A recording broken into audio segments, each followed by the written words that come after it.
is. So history's bunk, right? And don't tell me that white Americans enslaved black Americans, because I've never seen a slave. So if you really buy into this idea that history's bunk, don't tell me that black Americans were ever slaves here, because I never saw black. Cliff faces a young lady who says Jesus does not exist. She added people needed to believe something at the time of Jesus, and because there was nothing to believe, they had no option than to believe the version of Jesus. Do you think Cliff will have a way out of this? Leave a comment in the comment section below and make your thoughts known. I think he was a very prominent figure in history that created a lot of commotion, but you know, people needed to believe in something, and he wasn't what everybody wanted, what he actually was. People just needed something, and he wasn't what he's been like created now. All right. What about his resurrection from the dead? What do you make of that? I wasn't there, I didn't see it. I'm not going to believe anything I don't see for myself, thanks. Did you see the Battle of Waterloo? Nope. Do you think the Battle of Waterloo happened? I don't know. It's history. It's like we've been talking about. It's left up to interpretation. All right, let me ask you something. When I was at UCLA, there was a man who debated with me that the Holocaust never took place. His point was the Holocaust is a Jewish plot to garner sympathy. Do you buy that? No, I'm not talking about the Holocaust. We're talking about Jesus Christ. We're talking about history, man. You raised the issue of history. No, you said the history is just a matter of history. interpretation. The Bible is stories. Is history just a bunch of stories, or is historical knowledge a legitimate form of knowledge? If historical knowledge is not a legitimate form of knowledge, then don't tell me that you know the Holocaust took place. Because it's just a story, that's all history is. So history's bunk, right?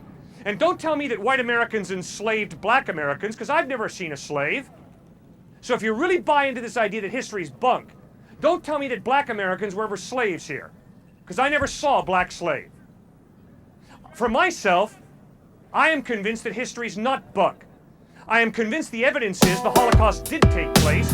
I'm convinced the evidence is that black people were enslaved in the United States, and I hate that slavery. And I'm not going to kick back and say, well, it's all a matter of interpretation.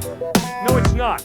There's historical evidence, solid evidence that the Holocaust took place and that African Americans were enslaved in this country. Wouldn't you agree?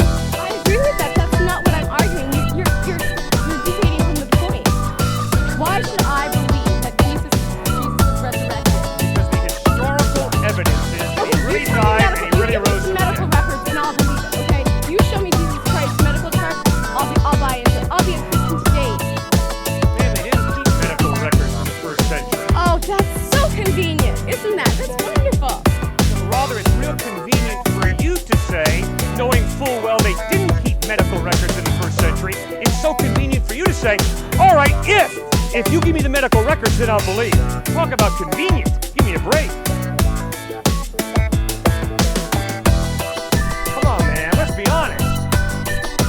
How convenient of you to say, unless we have it on Polaroid film, I can't believe it, knowing full well they didn't have Polaroid film in the first century. How convenient of you to say, well, show me the medical records from NYU Hospital, and then I'll believe Jesus rose from the dead, knowing full well NYU Hospital did not exist in the first century. Come on, man. Homer, Herodotus, Sophocles, Plato, Aristotle. Show me the medical records for them, will you? Historical knowledge is not based on medical records, man. It's based on the trustworthiness of eyewitness testimony. And the eyewitnesses is that Herodotus and Aristotle and Cicero and Virgil really lived. They're not just figments of people's eternal imagination. And the historical evidence is that Jesus really lived, really died, and really rose from the dead. And eyewitnesses saw him risen from the dead. And they wrote what they saw. That's historical knowledge. Obviously, this woman wants the medical records before she can accept something as historical. Obviously, I can't provide medical records on Virgil, Cicero, Demosthenes, Aristotle, or Jesus Christ. Does that mean they're all fictitious?